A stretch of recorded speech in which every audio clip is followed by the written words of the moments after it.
Hello viewers, నేను మీ ప్రియా. Welcome back to Aadya media. So ఈరోజు మనతో ఏపీ పాలిటిక్స్ డిస్కస్ చేయడానికి రాజకీయ విశ్లేషకులు ఇమ్మంది రామారావు గారు మనతో ఉన్నారు.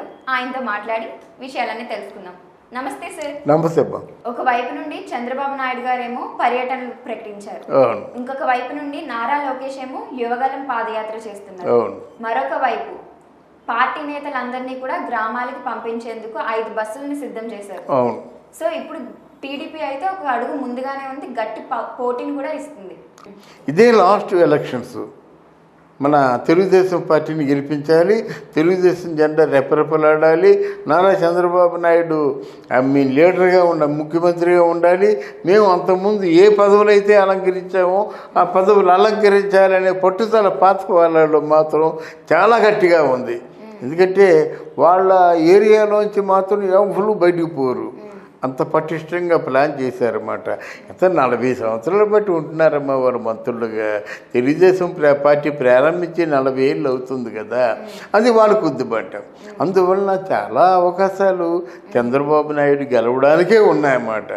చంద్రబాబు నాయుడు కూడా మొన్న మారుతున్న రోజులను బట్టి ఆయన తప్పకుండా మారుతున్న ప్రపంచాన్ని బట్టి మారుతున్న రాజకీయ విధానాన్ని కూడా ఆయన ఆవహింపజేసుకొని వాళ్ళ వ్యక్తులు తన సొంతం చేసుకోవాలి. ఎంత కష్టం అవుతుందన్నమాట. చంద్రబాబు నాయుడు అలా చేయాలి. లోకేష్ ఏంటంటే ఈ మన పాదయాత్ర చేస్తుండగా చాలామందికి దగ్గరయ్యాడు. లోకేష్ పాదయాత్ర చేస్తూ మాట్లాడడం నేర్చుకున్నాడు, రాజకీయ ఉపన్యాసాలు ఇవ్వడం నేర్చుకున్నాడు, డబ్బు ఎలా ఖర్చు పెట్టాలో నేర్చుకున్నాడు, డబ్బు ఎలా సంపాదించాలో నేర్చుకున్నాడు, బేరసారాలు ఎలా జరపాలో నేర్చుకున్నాడు. లేకపోతే ఎక్కడ ఆనం రామనారాయణ, ఎక్కడో ఆనం వెంకట్రామరెడ్డి, ఎక్కడ కోటంరెడ్డి శ్రీధర్ రెడ్డి ఇట్లాంటి వారు వచ్చి రెడ్ కార్పెట్ వెల్కమ్ స్వాగతం చెప్పి మంగళహారతులు ఇచ్చి ఆయన్ని ఇప్పుడు నెల్లూరులో ఆహ్వానించి పాదయాత్ర చేస్తున్నారంటే చిన్న విషయమా?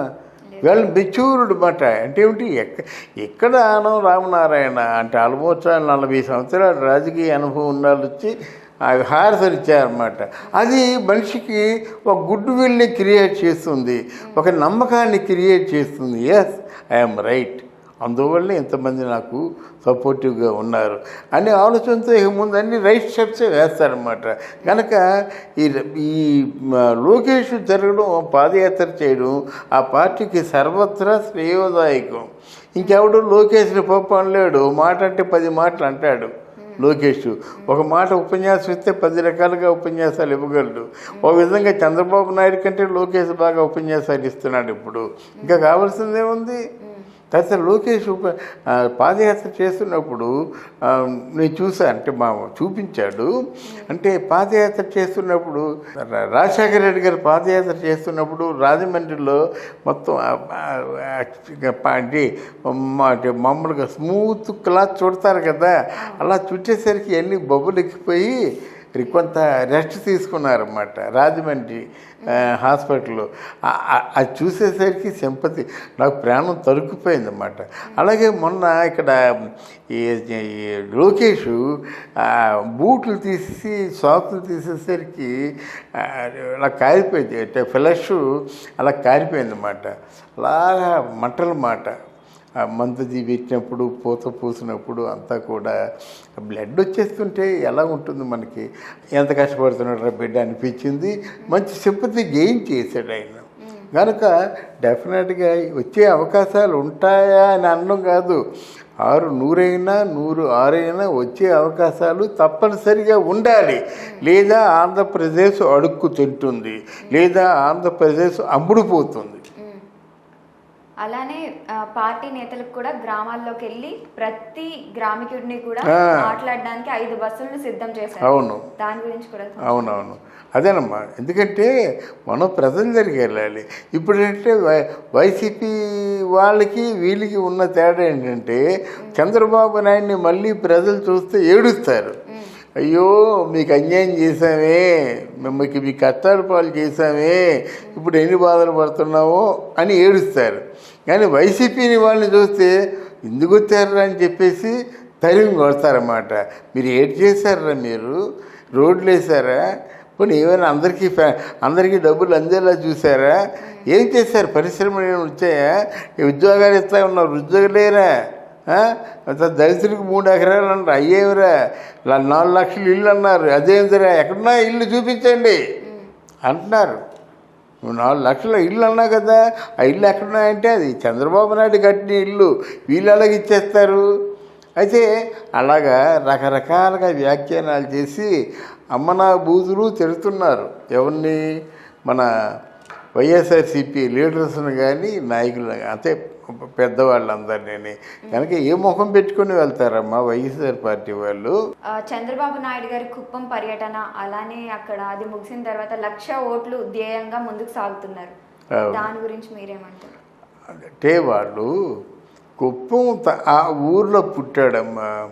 అది చంద్రబాబు నాయుడు చేసింది ఏంటంటే, ముందు అంటే తన ఊర్లో ఉన్నటువంటి పరిసరాల్లో చిత్తూరు జిల్లాలో ముందు అక్కడ వాళ్ళకి ఏదో చెయ్యాలి కదా. ఏదో చేయకపోయినట్టు ఎలాగవుద్ది? ఈయన ఏంటంటే సత్యహరిశ్చంద్రుడు తమ్ముడు కొడుకులాగా ఈయన ముందు హైదరాబాద్ చేశాడు. అర్థమైందా? అందరికీ కోపం ఉంటుంది. ముందు తన్ను మాలిన ధర్మము మొదలు చెడ్డ బేరము ఎక్కడైనా గలదా అని మిత్రలాభంలో అంటారన్నమాట. తన్ను మాలిన ధర్మం ఏమైనా ఉందా అంటే ఆ ఊరికి చేయకపోవడం వలన ఆ ఊరి ప్రాంత ప్రజలకి కోపంగా ఉందన్నమాట. అందువలన కోపంగా ఉన్నారు. కానీ యాక్చువల్గా ఊరి ప్రజలు మాత్రం చంద్రబాబు నాయుడు అంటే ఇష్టం ఉండదా?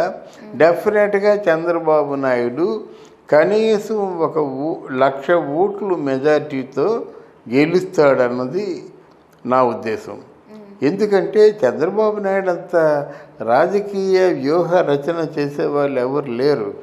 1,00,000 ఓట్ల మెజార్టీతో గెలవడానికి ఎంతకైనా తెగిస్తాడు. అది ఎందుకంటే ముందుగా తెలిసిపోయింది కదా, జగన్మోహన్ రెడ్డి పెద్దిరెడ్డితో అంతా ప్లాన్ చేయించాడు. ఇప్పుడు పెద్దిరెడ్డి వచ్చే పరిస్థితులు లేవు. ఒకవేళ వీలైతే పెద్దిరెడ్డే కలుస్తాడేమో కూడా తెలియదు తెలుగుదేశంలో. ఒకవేళ పెద్దిరెడ్డిని తెలుగుదేశంలో కలుపుకొని ఆయన మంచి మంత్రిగా ఆఫర్ చేసినట్టయితే ఏమైపోతాడు? గెలిచేస్తాడు. చిత్తూరు అంతా పెద్దిరెడ్డి చేతిలో ఉంది. ఈ రోజాలు గీజాలు ఎందుకు పనిచేయరు? రోజాల్ని తిప్పు కొడతారన్నమాట, చీపురు చాట పట్టుకొని తిప్పు కొడతారన్నమాట. కనుక చంద్రబాబు నాయుడు తాలూకు వ్యూహం వేరుగా ఉంటుంది. పెద్దిరెడ్డి చంద్రబాబు నాయుడు కలిసి నడిస్తే చిత్తూరు జిల్లా స్మాష్ అంతే. ఇక్కడేమో నెల్లూరులో వీరున్నారు కదా ఎవరు. అందువల్ల చిత్తూరు నెల్లూరు మాత్రం చంద్రబాబు నాయుడికి కైవసం అవుతుందని నేను అనుకుంటున్నాను. అంటే అలాంటి ప్లానింగ్లు ఉంటాయి. ప్లానింగ్ లేకపోతే ఎలాగ రాజకీయాల్లో దిగుతారు? చంద్రబాబు నాయుడు ఇంతవరకు ఎలాగ సమర్థవంతంగా నిర్వహిస్తాడు? అది మనం ఆలోచించాలి.